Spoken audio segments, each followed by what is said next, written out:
Okay.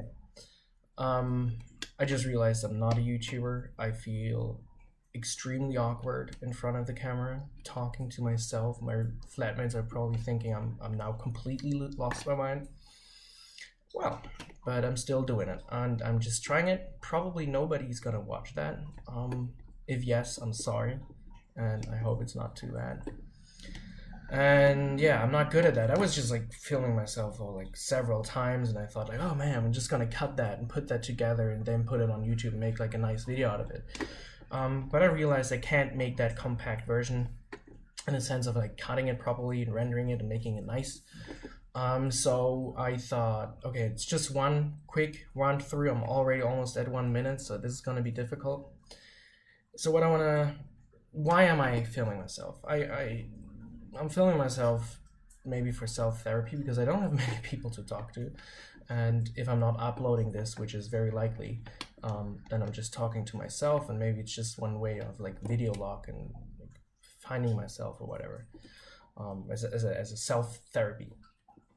Well, if not, some people will watch it and I feel very embarrassed, but I hope I'm not saying anything wrong or weird that can be used against me in some time. I'm very fascinated about these YouTubers vlogging every day. And I think like at least like one day they're gonna see something embarrassing about me, but whatever. That's how it is. So to the topic. I'm sorry. With 16, I got diagnosed with ADD. I got prescribed methylphenidate, which is also known as Ritalin or midaconate. I think in USA there's some kind of other sort of like Adderall, but I think that's different. We don't have it in Europe. Because they thought I have ADD, and I think they're pretty right. I'm fit pretty good in the image of ADD, so I took ADD medication. And I think that was not a good diagnosis, actually. I think was way more already to me than just ADD. As a very small child, 6 years old, I was already always asking, like, it's boring, like, and it doesn't make sense to play. Like, it doesn't make sense to play Legos. Like, what is actually meaning behind Legos? I mean, I have like a sort of satisfaction while playing Legos, but what does it mean? I had like a sort of nihilistic mindset when I was very young, but maybe I'm completely wrong and just back interpreting that in that way, and it's who knows. But whatever, when I was diagnosed with ADD, I think they should have diagnosed more or differently, or at least not that simplified. So they just bounced me up with ADD medication, which is not that bad. I mean, I don't share that opinion about it, that general opinion about it, that at least in Europe, people are very afraid of it. And there's a stigma on it that it's like a zombie medication and it fucks up your children. I think if your child is very young, maybe that's something different, because it is a very strong medication, and it is it is under certain laws because it's a very different medication from others. So you should give it a second thought. But for me, okay, it helped me getting through the day. I think actually all the time I was depressed, but during that period of time I had to finish a few exams in order to make myself eligible for applying for universities to study bachelor somewhere in Germany. So I really had to like get through that episode in my life. And actually it helped me. I took it in the morning, it helped me getting out of bed. I just went kind of like through classes and learned and could concentrate.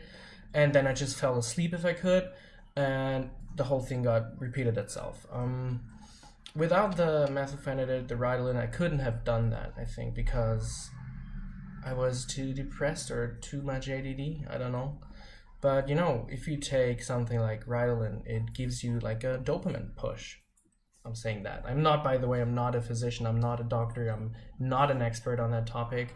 I'm not a professional. Take this as anecdotal knowledge, as a little story of mine, and maybe you can do something with it. More power to that, but I'm not a professional, and I'm not able to advise you on something. But you know, that's why I'm saying it that simply. It pushes your dopamine levels, kind of. It makes you feel euphoric in a way, and makes you helps you going through the day. So I think I pushed through my depression with loads of that, and I took like until 50 milligram of it or something.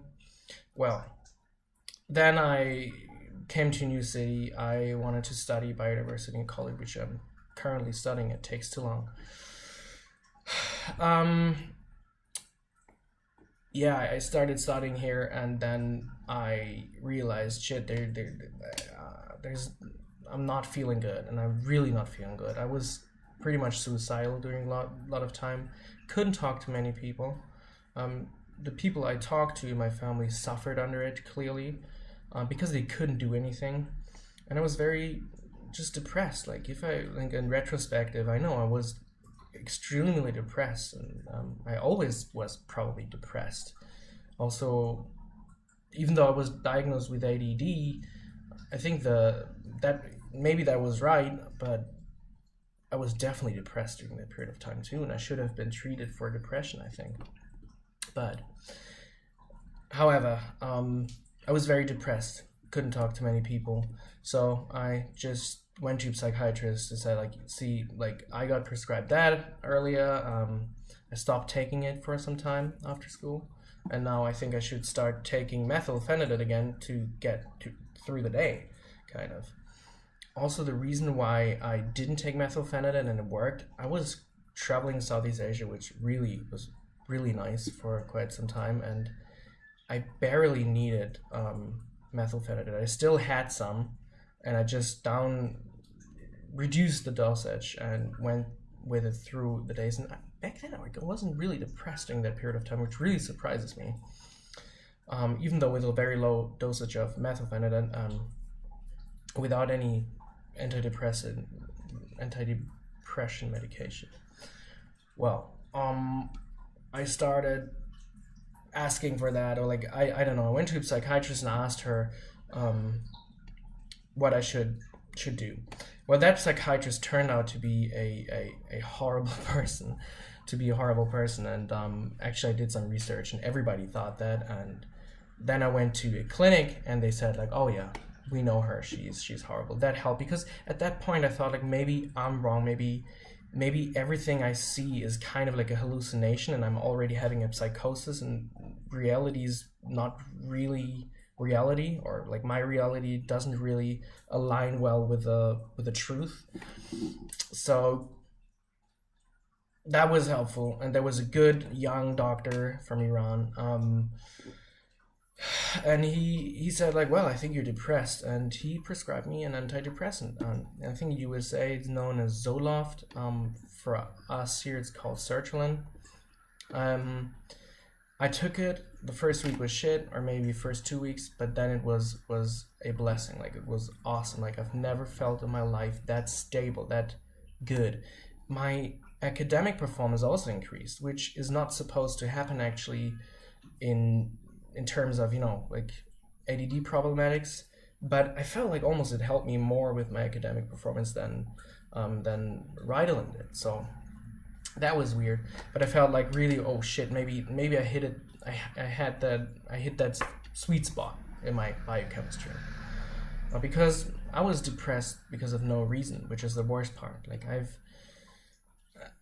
I never had a reason to be depressed, and that is still until today for me the definition of depression, that you're not having any possibility of a positive outlook into the future, and you don't know why. You just know that it's not worth. But that really helped me. I started thinking about future. I started to like do stuff I really want to do. I started to plan. I enjoyed. I didn't just escape in things.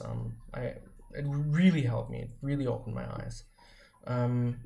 Well, after quite some time, I realized it made me sweat extremely, and it was horrible, especially when I was like outside the country. It made me sweat extremely much, like in tropics and like tropical areas and hotter areas. That was so extreme that even in Central Europe, it was unbearable for me, especially during the summer. So also, I felt a bit more depressed again. So I thought I should talk about that with my psychiatrist. So I did. Then we changed the SSRI, the selective serotonin reuptake inhibitor, to an SSNRI, which is not only inhibiting the reuptake of serotonin, but also another neurotransmitter, which I don't want to say because I think I would like pronounce it wrongly in English. So yeah, you probably know what I'm talking about here. They called it the Ferrari among the antidepressants. I thought, yeah, that's good, and I thought, okay, give me that shit. I'm trying that. Well, I took that for quite some time. In between, by the way, I also took Strattera and other medication in order to fix myself. It all made me feel worse. But for the antidepressive medication, I changed from sertraline or Zoloft to venlafaxine, this SSNRI. I don't know how you call it in English, or if there's on any other brand names or other pharmaceutical companies that produces another label. This one worked good, but it didn't really make me feel much better, and it worsened the sweating. So it did exactly the opposite of what it was supposed to do. And it was even during wintertime, and I sweat my ass off, and I'm really a person, I can't stand sweating. And I'm not talking about light sweating here. I'm talking about like just sitting in a climatized room and just sweating your shitty face out. And that was horrible for me. I couldn't stand that.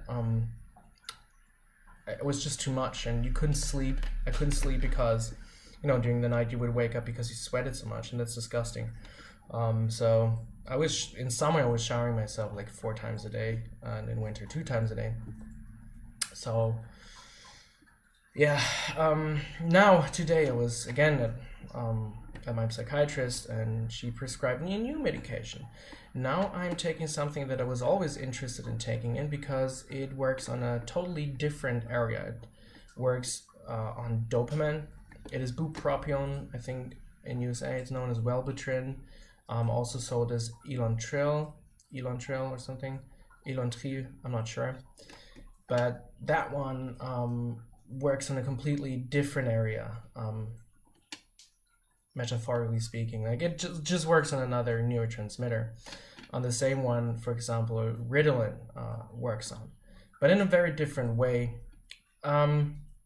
So I'm starting taking that now. I took it an hour ago. I'm not sure what's supposed to happen, but I will see. But I'm also still taking venlafaxine, and I'm I put the dosage down while I increase the dosage of the other medication, the new medication, Bupropion, and let's see what happens. I'm pretty afraid because I thought that the antidepressive properties of an SSRI are very important to me, since sertraline or Zoloft really helped me, really changed my feeling. Even though it had horrible side effects, it really worked there on that point. So I'm afraid of not having these selective serotonin reuptake inhibitor properties anymore, because then I will solely have something working on my dopamine. But who knows, if that doesn't change my feeling right now, which is not very good. I'm still depressed because of like circumstance in my life, but at least I know why, so that is very positive. I know why I'm depressed.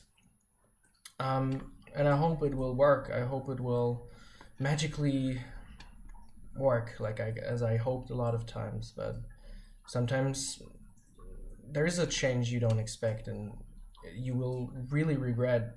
You would regret if you wouldn't have tried it. So I'm trying that now, down dosing venlafaxine, only being on Bupropion. I'm also still taking methylphenidate, Ritalin, which I thought is maybe not a good idea, but my psychiatrist said I can still take it as prescribed, so I will do that. And then have 150 milligram of Bupropion, and then possibly increase to 300 depending on how I'm feeling. I'm still super afraid of not having these serotonin reuptake inhibitor properties, but let's see how it will turn out. I mean, the thing is that SSRIs and SNRIs gave me is I gained a lot of weight, I sweated a lot, and I wasn't interested in any sexual stuff anymore, so maybe this is gonna change, and that wouldn't be too bad. Especially the weight gaining is something very sneaky, which I didn't expect, and it couldn't be worse, but friends told me, you got fat, and then I realized, yup, true. I got fat. Not grossly obese, but I got bigger. Bigger than I feel comfortable with. So that is definitely something I want to change. But I also want to say, don't be too afraid of that. It is not making you fat because it's really like bloating you, or like water starch in your body increases or whatever. It basically just increases appetite. And this is something, even though it's extremely difficult, but this is something you can modify, and you can manage that with discipline. So I managed it to a certain degree. I just gained like maybe 5 to 10 kilogram, or if I would go down 10 kilogram, I would still be okay. But it changed a lot, and this is also not cool. I mean, then you end up as a not depressed, happy, fat, sweaty dude, which is better than being depressed, but there's still potential for better. So yeah, I hope that, I don't know whether we'll upload that video. I'm probably gonna watch it and later think like, fuck, you look so disgusting, what are you doing? And I really want people to watch that, to see me, to talk about that personal stuff. Most of the people I'm with don't know that I'm having depression and other mental diseases like ADD or whatever it is. Most people don't know that. I started being more open about it because I thought like, why not? And it makes things easier, because then you can say like, well, I'm not coming tonight because I just feel horribly depressed. And I also stopped drinking much alcohol or reduced drug consumption because I didn't want to fuck up my liver that much. You know, there's many social aspects as well when it comes to manage an antidepressant in your life. So yeah, probably I'm not gonna upload that. If I will, I'm sorry that I'm talking so much, and probably nobody's ever gonna watch it until the end. Anyways, goodbye.